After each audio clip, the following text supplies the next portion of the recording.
Welcome to the channel of NZ Justice 111. This is episode 5 in the series, The Names of Who Corrupt New Zealand and What They Don't Want You to Know.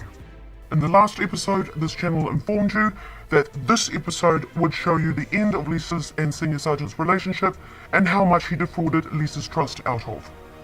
We also advised you that this episode would show you the private meeting that occurred between Senior Sergeant and Lisa's trust bank, which is the Bank of New Zealand, who inexcusably disclosed private information to Senior Sergeant about Lisa and her trust. If this channel had included both topics in this episode, the video was going to be approximately 20 minutes long. It is for this reason that NZ Justice 111 has covered this private meeting with Senior Sergeant and the BNZ in episode 6, which has been released at the same time as this episode. NZ Justice 111 apologises for any inconvenience. Without further delay, here we go.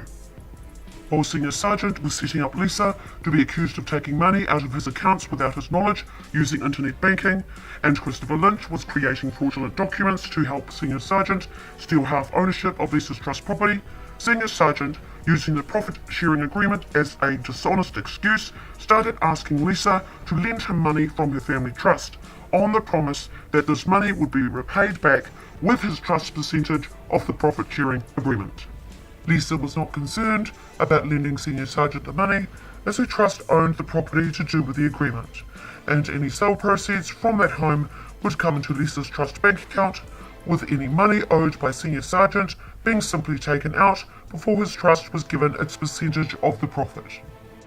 Unbeknown to Lisa and her mother, Senior Sergeant and Christopher Lynch had no intentions of any profit-sharing agreement being done between Lisa's trust and Senior Sergeant's trust, as proven in episode 4. By the end of this video, this channel would have shown you the breakup of Lisa's and Senior Sergeant's relationship, and how he went about defrauding the beneficiaries of Lisa's trust, his own 2 children and his young stepson, out of tens of thousands of dollars. And he did not stop there after Lisa ended the relationship, as you will see as each episode in this series is released.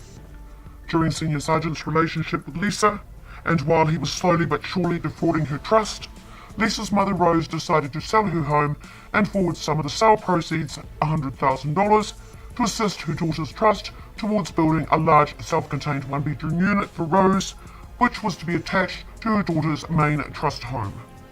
Here are the actual photos of Rose's one-bedroom unit after it had been completed.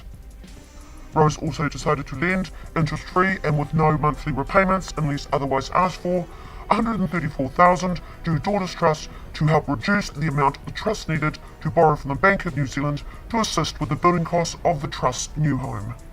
As Senior Sergeant's trust was also going to benefit by having his trust percentage of the mortgage payments per month reduced by Rose's loan, he agreed his trust should become a joint borrower alongside Lisa's. As Christopher Lynch was handling the sale of Rose's home, he was also trusted to prepare and complete her loan document to ensure her $134,000 being lent to her daughter's and her partner's respective trusts was recognised.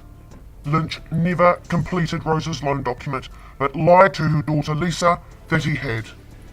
You will not only see unequivocal proof in this series of Lynch not completing Rose's loan document, this channel will also expose to you, supported by unchallengeable evidence, Lynch's criminal conduct to do with Rose's loan document. For now, watch what happened next. Rose, in June of 2006, on the false belief that Lynch had completed her loan document after lying to her daughter that he had, deposited $234,000 into her daughter's trust bank account. Here is a screenshot of one of Lisa's trust bank statements showing the deposit. On the 28th of August 2006, Senior Sergeant's home went up for auction and sold for $406,000. As proof of this, here is a screenshot of the auction sales page recording the relevant details of the sale. And here is a screenshot of the auction page that shows the sale price of $406,000. On the 13th of September, Senior Sergeant, using Lisa's trust online banking facility, sent, after agents' fees had been taken out, his house sales deposit of just over $18,000 into Lisa's BNZ Trust Bank account, directly from one of his own BNZ personal accounts, with Senior Sergeant leaving Lisa to falsely believe the money had come from his new trust bank account in line with the agreed terms of the agreement.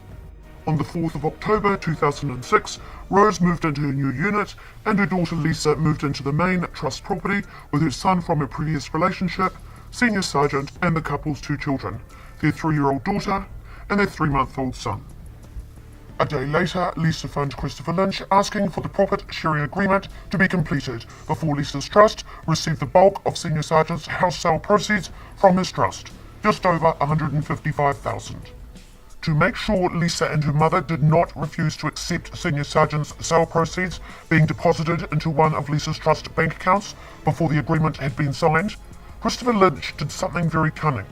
He gave Lisa the excuse that even though the agreement would not be ready to be signed before the money came over, there was still a large amount of file notes proving the profit share agreement between the 2 trusts had been agreed to, and if it came to it, he would simply give evidence in court to that fact. Lisa, not knowing how corrupt her professional trustee was, simply believed him. A day after Lisa spoke with Lynch, Senior Sergeant, without telling Lisa, went into Lynch's office and signed the documents to establish his family trust. Here is a screenshot of the front page of his family trust deed confirming the date. Senior Sergeant would never open a bank account for this trust while he was with Lisa. On the 10th of October 2006, Lisa's family trust received Senior Sergeant's sale proceeds of just over $155,000. Here is a screenshot of Lisa's Trust Bank of New Zealand statement confirming the deposit. Lisa and her mother believed that Christopher Lynch had sent over the money on behalf of Senior Sergeant's trust to begin the profit-sharing agreement. Unfortunately, nothing could have been further from the truth. The money had come directly from Senior Sergeant via Lynch's law firm to dishonestly strengthen his position to make a property relationship claim against Lisa and her trust if the fully signed prenup between him and Lisa remained permanently lost. From the time Lisa started living in Senior Sergeant's home in early 2006, with the couple moving into Lisa's trust property in late October until it was sold for $1,950,000, with Lisa at the same time removing Christopher Lynch as her professional trustee, and then the couple moving into another of Lisa's trust properties until they permanently separated in late December of 2008, Senior Sergeant had defrauded Lisa's trust out of over $200,000, and he did not stop there, as you will see as we go through this series. For now, NZ Justice 111 shows you how many devious and dishonest ways Senior Sergeant used to defraud Lisa's trust while the couple were together. But just before we do, here is a screenshot of an email sent to Lisa by Senior Sergeant while the couple was, in 2007, temporarily separated. This email proves Senior Sergeant was claiming to Lisa that there was a profit share agreement in place when he and Lynch had no intentions of this agreement ever coming into effect. Senior Sergeant, as you saw in episode 2, again managed to persuade Lisa to take him back, where he carried on defrauding Lisa's trust. In no particular order, here are the criminal ways Lisa's trust was defrauded.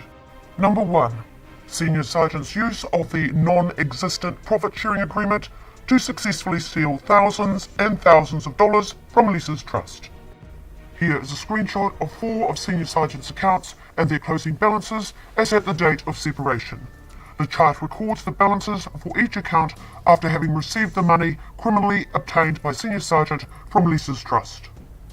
And here is a screenshot of Senior Sergeant's same 4 accounts, only this time the chart records the closing balances of each account if they had not received the criminally obtained money from Lisa's trust. As you can see, the difference is very clear. These figures have been taken from cash books that have been signed off by an experienced accountant who has confirmed the books have been accurately reconciled with Senior Sergeant's bank statements. These are not the only accounts of Senior Sergeants that received money from Lisa's trust, as you will see later in the series. To date, he continues to hide his bank statements for 3 other accounts with the criminal assistance of corrupt High Court Judge John Fear and others like him. Number 2.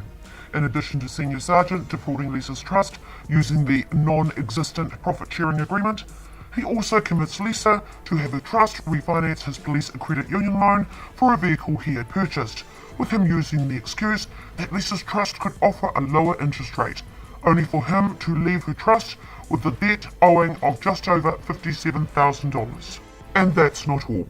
Senior Sergeant also talked Lisa into her trust, loaning him just over $5,000 to pay off his bill to IRD, only to leave Lisa's trust with this debt as well, along with all the interest for the two loans, which ended up being just over $29,000, which the Bank of New Zealand had charged Lisa's trust after she had been tricked by Senior Sergeant to using her trust property as security to borrow the money on his behalf. Number 3. And here is even more money stolen by Senior Sergeant by way of him cunningly persuading Lisa to give him a joint card on her BNZ Global Plus account. On his promise, he would deposit $1,000 each fortnight into the card account to cover his spending. He did deposit the $1,000 as promised, but spent double and sometimes triple each fortnight, leaving Lisa's trust to cover the extra spending.